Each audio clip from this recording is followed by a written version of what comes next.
కానీ ఒక్క విషయం మీ ఛానల్ ద్వారా నేను ఈ విషయం చెప్పాలనుకుంటున్నాను.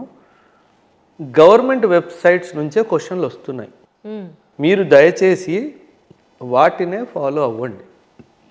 ఒక source PIB, press information bureau. ఇది ఒక గవర్నమెంట్ సంస్థ. ఓకే.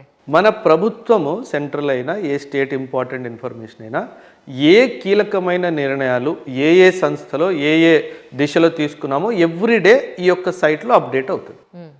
కరెంట్ అఫైర్స్ క్వశ్చన్స్ చాలా క్వశ్చన్స్ ఆ PIB సోర్స్ నుంచే వచ్చాయి. ఓకే. పిల్లలు PIBని చదవడము UPSC పక్కన పెట్టేయండి, ఒక అలవాటుగా మార్చుకోవాలి. అలవాటుగా మార్చుకుంటే ఖచ్చితంగా మనకి 8 నుంచి 10 క్వశ్చన్లు డైరెక్ట్గా PIB నుంచి తగులుతాయి.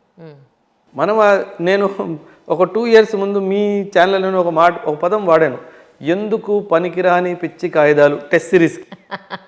గుర్తుందా మీకు?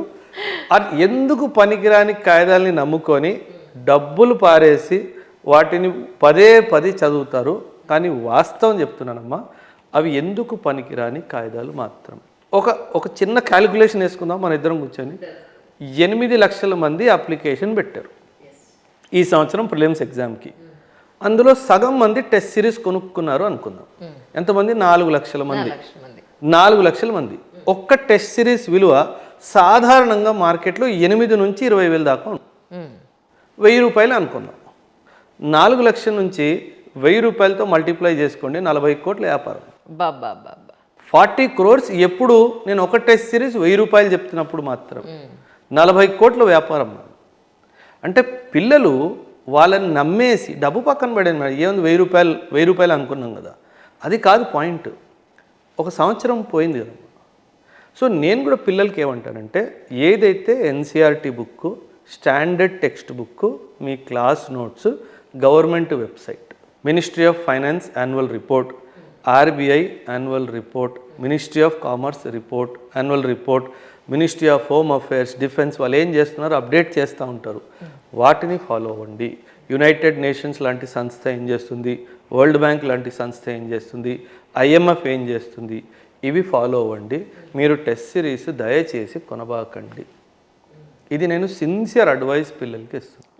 లేదు అంటే మీరు ఇలా సంవత్సరాలు తడబడి ఇంకా ప్రిలిమ్స్ అనుకుంటూ రాస్తూనే ఉండిపోతారు. సో ఇది చేయకూడదు. నిన్న ఒక వీడియో చూశాను సార్, షీస్ ఫ్రమ్ ఢిల్లీ. అచ్చా. లిటరలీ ఏడుస్తూ వీడియో చేశారు. లాస్ట్ అటెంప్ట్ ఇది, నాకు ఇంకొక అటెంప్ట్ లేదు. నేను OC, నేను దీని మీద లైఫ్ అంతా పెట్టాను, ఎఫర్ట్స్ అన్నీ పెట్టాను, ఒక్క అటెంప్ట్ కూడా నేను క్లియర్ చేయలేదు. ఇప్పుడు నేను ఎటు వెళ్ళాలో నాకు అర్థం కావట్లేదు. ఇది తప్ప నాకు ఇంకొకటి తెలీదు. ఇన్ని సంవత్సరాలు ఇన్వెస్ట్ చేసేసి ఉంటుంది పాపం అమ్మాయి. మేజర్ పార్ట్ కదా సార్, షీఈస్ 29 ఐ థింక్. మంచి పాయింట్ తెచ్చారమ్మా. ఒక మాట, అన్ప్రెడిక్టబిలిటీ చాలా పెరిగిపోయింది UPSC సివిల్స్ ఎగ్జామ్లో. నా అభిప్రాయం చెప్తున్నానమ్మా, నా వ్యక్తిగత అభిప్రాయం. ఒక సంవత్సరం ఫౌండేషన్ క్లాసెస్ అనుకుందాం. ఆ ఫౌండేషన్ క్లాసెస్ అవుతున్నప్పుడు దయచేసి ఎగ్జామ్ రాయొద్దు. ఎందుకంటే మీరు అన్ప్రిపేర్డ్గా ఉన్నప్పుడు ఒకసారి ఎగ్జామ్ రాస్తే ఫెయిల్ అవుతారు, ఖచ్చితంగా ఫెయిల్ అవుతారు. 100%. అది తెలిసి రాస్తున్నారు వీళ్ళు. ఏంటంటే ఒక అటెంప్ట్ పోతుందని సబ్ కాన్షియస్ మైండ్లో ఉన్నా దాన్ని పట్టించుకోవట్లేదా, లేదా పేపర్ ప్యాటర్న్ ఎలా ఉందో చూసేయాలని ఆత్రంతో రాసేస్తున్నారా, నాకు అర్థం కావట్లేదు. దీనివల్ల ఏమవుతుందంటే అమ్మా, జనరలీ పిల్లలు లైఫ్లో అకాడమిక్ కెరియర్లో ఫెయిల్ అవ్వరు.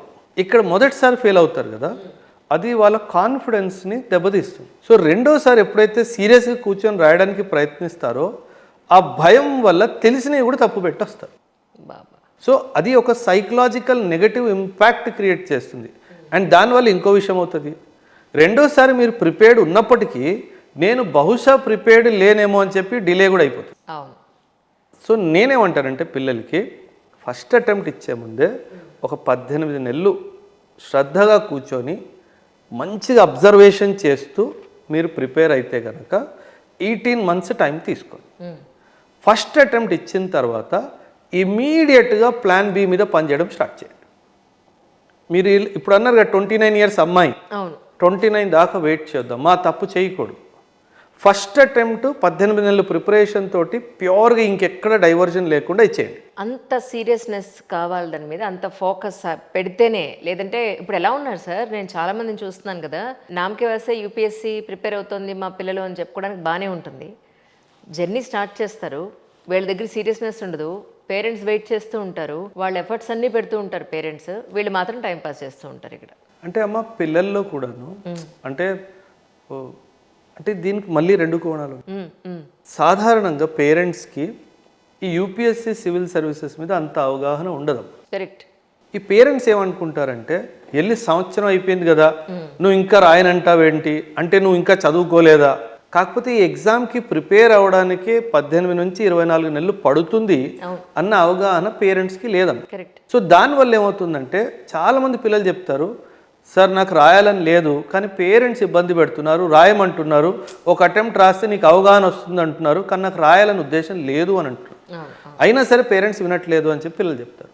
సో నా ఒక సిన్సియర్ రిక్వెస్ట్ టు పేరెంట్స్ ఏంటంటే, సాధారణంగా పిల్లలకి తెలుసు ఎప్పుడు రాయాలో. లేదు మీకు డౌట్ ఉంది అంటే, మీరు ఎక్కడైతే పాపనో బాబునో అడ్మిషన్ తీసుకున్నారో ఆ ఇన్స్టిట్యూట్కి వెళ్ళి అక్కడ ఎవరైనా మెంటర్ ఎవరైనా ఉంటే, ఒకవేళ రెగ్యులర్గా మెంటర్షిప్ స్టూడెంట్కి జరుగుతుంది అంటే, ఆ మెంటర్తో మాట్లాడిన తర్వాత మీరు నిర్ణయం తీసుకోండి అన్నది నా అభిప్రాయం. రైట్. లేదంటే అన్నెసెసర్లీ మనం మన పిల్లల్ని ఒక స్ట్రెస్కి ఎక్స్పోజ్ చేసేస్తున్నాం. దానివల్ల పిల్లలు భయపడిపోతారు. ఒక్కసారి భయం మైండ్లో వచ్చింది అనుకోండి, అది అంత త్వరగా పోదు. అవును అవును. So one has to be very calculative in UPSC preparation. ఇప్పుడు ఈ ప్రిలిమ్స్ రిజల్ట్స్ ఎప్పుడు వస్తున్నాయి సార్? సాధారణంగా ఒక 10-15 డేస్లో వస్తాయమ్మా. ఐ థింక్ మీ ఉద్దేశ ప్రకారం ఎంతమంది పాస్ అవ్వచ్చు అంటే మ్యామ్, ఇప్పుడు యూపీఎస్సీ ఏం చేస్తుంది అంటే మ్యామ్, వీళ్ళకి ఒక రేషియో ఉంటుంది. ఇదంతా పర్సంటైల్ బేసిస్. ఓకే. ఒకవేళ 1000 సీట్లు ఉన్నాయనుకోండి మ్యామ్, ఫైనల్ సెలక్షన్లో 1000 సీట్లు ఉన్నాయనుకోండి, వీళ్ళు 12,000 to 13,000 స్టూడెంట్స్ని పిలుస్తారు. ఇది కట్ ఆఫ్ బేస్డ్ కాబట్టి మీకు ఇంత రావాల్సిందే అని లేదు. పేపర్ 1 జిఎస్లో ముఖ్యంగా సీసాట్కి 66 మార్కులు ఉంది, కానీ పేపర్ 1కి మీకు ఖచ్చితంగా ఇన్ని మార్కులు రావాలి అని లేదమ్మా. ఎవరైతే టాప్ పర్ఫార్మర్ ఉంటారో ఆయనే బెంచ్ మార్క్ సెట్ చేస్తారు, ఆ పిల్లలే బెంచ్ మార్క్ సెట్ చేస్తారు.